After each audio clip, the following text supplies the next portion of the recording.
ओशो रजनीश अपने प्रवचनों में कई कहानियाँ सुनाते थे। एक बार ओशो रजनीश ने अपने विचार प्रवचन में बहुत ही अच्छी कहानी सुनाई। आज हम पढ़ते हैं। एक बार एक राजा ने अपनी सुरक्षा के लिए बहुत ही अच्छा महल बनवाया और उसमें एक ही दरवाज़ा रखा ताकि कोई शत्रु महल के अंदर ना घुस पाए, और उस दरवाजे पर खड़ा पहरा होता था। यह खबर पड़ोस के मित्र राजा के पास पहुंची तो उसने इस महल को देखने की इच्छा जाहिर की। पड़ोसी राजा महल को देखने आया। उसने महल को अच्छे से देखा और राजा से कहा कि बाकी सब तो ठीक है, परंतु इस महल में एक गलती है।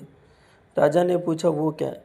तब पड़ोसी राजा ने कहा कि इस महल में एक ही दरवाज़ा है। ये खतरे वाली बात है, क्योंकि दरवाजे से तो मौत भीतर आती है। तुम इस दरवाजे को भी बंद करा दो, अच्छा रहेगा।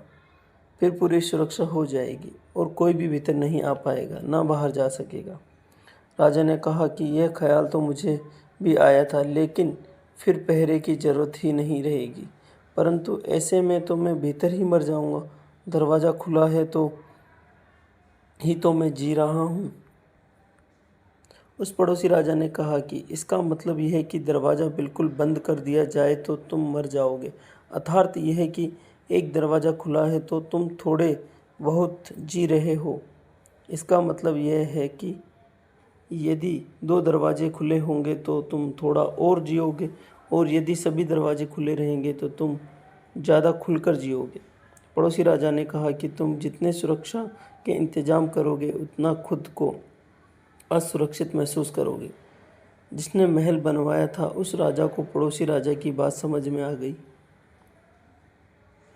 हमारी ज़िंदगी के साथ भी यही होता है।